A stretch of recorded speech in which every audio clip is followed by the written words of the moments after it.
Well, the community reaction, it's here, guys. I'm gonna analyze all the comments that you place on my last video, on my posts, just to understand a little bit how the community feels about, the post-match. Lecce Milan after a great victory, a victory against Lecce 2-0 after the arrival of Nkunku. The community, how is it taking it? Because of course it's not exactly the striker that Allegri wanted. And a little bit of a review, so make sure to put a big like, because this is a new format. I don't know if you guys like it. I think it's cool because we are a community, so it's good to see what's on the other side of the screen and talk about this, of course. Now, because the news of the day, it is Nkunku to Milan, I think it's a best start from there. And as I mentioned, I said it's not really the striker that Allegri wanted, because maybe he wanted somebody like, ideally a Vlahovic, a Ibrahimovic, strong, tall, that can do the striker department just for himself, Instead, we have Nkunku that has a different style, more similar maybe to the Rafa Leao that we already have, to the Chukwueze that is going to Fulham. I don't know. We will see about that. How the community is taking this now. There are some people that they trash it because it's completely random buy. There are other people that they trying to understand where actually Nkunku can play.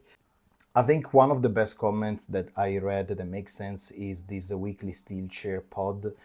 If he plays that CF position of Jimenez, we have a front two that gives us mobility, goals, a purpose-built second striker, and allows Pulisic to be operated as well as a strong roaming midfielder, or he can switch up with Nkunku in the front two. I really like this move. Nkunku also can be a main striker with Pulisic and Leao, wingers as well in a 3-4-3. Or if he plays a 10 behind Nkunku, Leao, which could be Pulisic. Allegri has a seriously good player here. Now, I think this is a fantastic analysis. I'll be very honest with you guys. I know Nkunku from internet. I know from the reels, I know from the TikToks, I know from the shorts.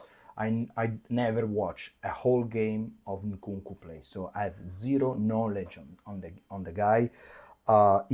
Milan bought him for 37 million plus 5 million bonuses, so we're talking about a 42 million deals, and it's a huge amount of money. This is I think it is the biggest expense that Milan with Redbird ever did, so must be good. Okay, the only thing that of course a lot of community says is like, you bought a coach Allegri that won a certain kind of striker, why did you buy a completely opposite, different kind of striker that we already have a couple of them similar, like the Leao and the Pulisic? In fact, look at these comments. Teddy says, no, he's not Allegri priority. Dusan Vlahovic is his target, but the problem is his salary. It's very high. Milan can only give around 6.5 million because the highest salary belonged to Rafa Leao, 7 million. And Nkunku performance is already dropped in Chelsea. His best is when he joins Leipzig. I can't disagree to Milan stand on salary cap, and no way Vlahovic deserve to be our most paid players ahead of Leao. Completely makes sense in my opinion. Vlahovic probably was a request, a player similar to Vlahovic, not Vlahovic himself. For the rest, I believe there was a lot of press trying to move things around, see if something, they try to fish to see if something is catching, right? People, they don't get it. 40 million is a lot, but I don't get the hate. He was good after Leipzig. I can't say German names, Leipzig, only 2 years ago. This is a risky and could very well turn out to be a disaster. But I hope we get a Pulisic type of situation. Yeah, absolutely. No hate, guys, of course, because he's now an AC Milan player, so we're gonna support him as much as possible. Of course, there are the negative comments that I I can understand and fully agree, because that's the chaos led by egomaniac Furlani and the rest of the people in the club are puppets. Not yes or coach do what they want need in Milan. Nkunku is a good player, but Max need a number 9. The team is built horribly again. A hard fight for the top 4 awaits Milan because this team is a mess in so many ways. Because after the match that yesterday Milan won 2-0, they were asked him about what do you think about Nkunku, and if a coach it is satisfied, he will say great words about the player. Instead, he said, I don't know yet how I will use him. I mean, wow, this is okay.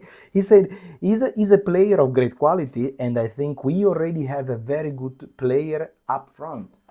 It's like he's good, but we also have many others, so it's not that special.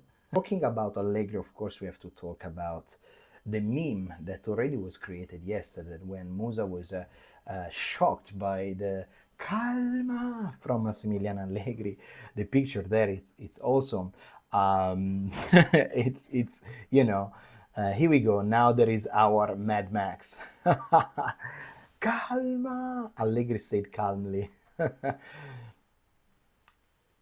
He's really a dinosaur coach, only 3 substitution. And I replied to this guy, say, yes, and one was from Futuro. This is a picture of Milan, of us in August.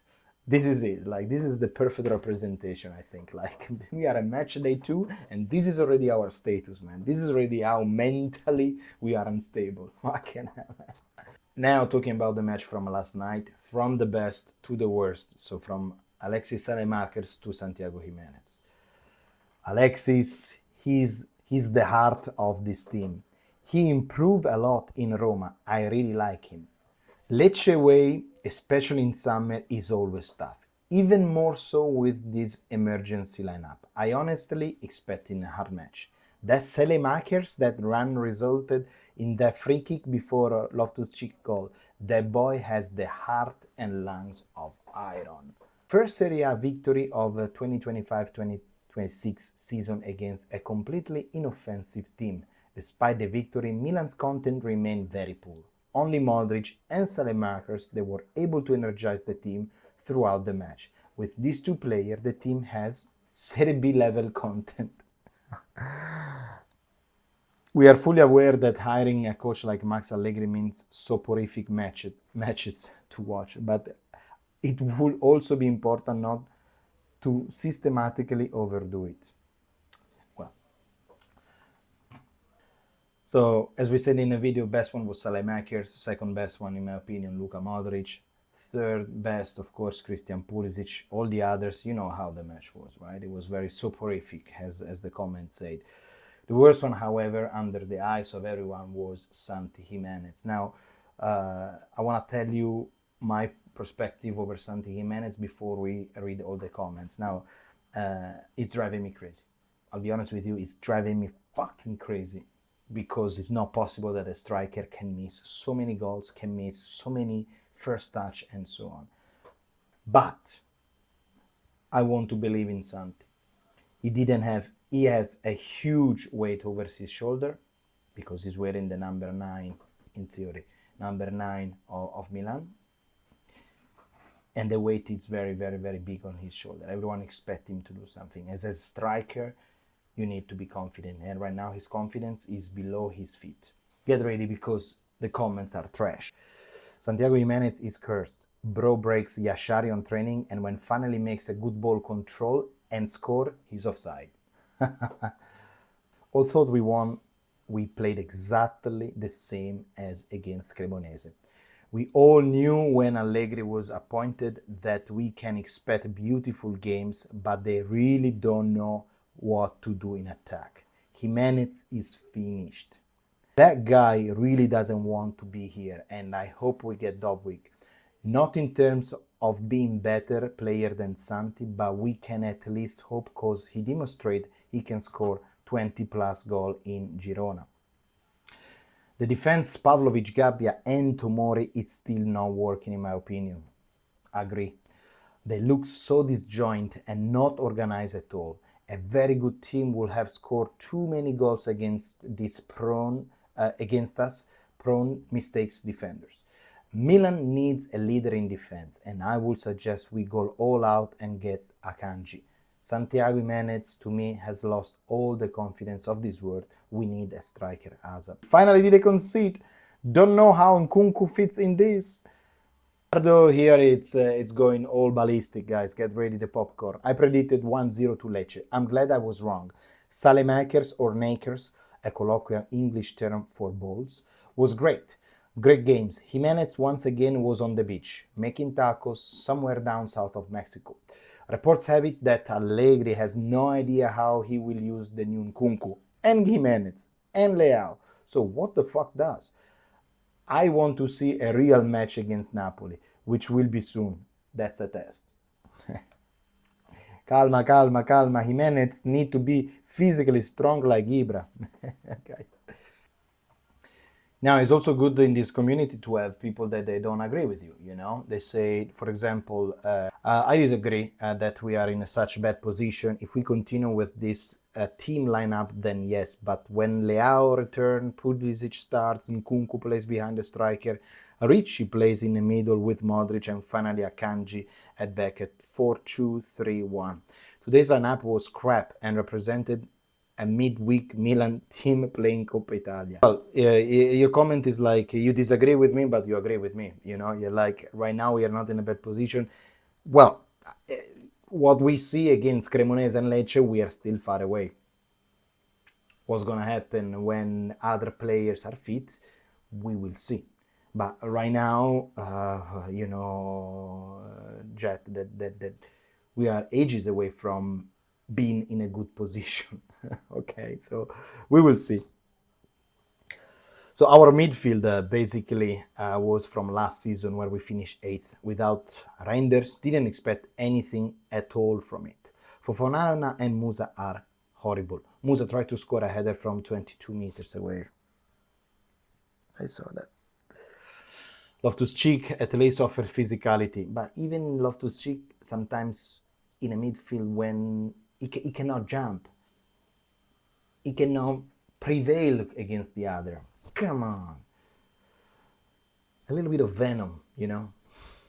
The two players Allegri scream at the end, he screamed at Fofana as well because he didn't come back defending, are the same very player he let off on the pitch for 90 minutes. He gambles too much, in my opinion.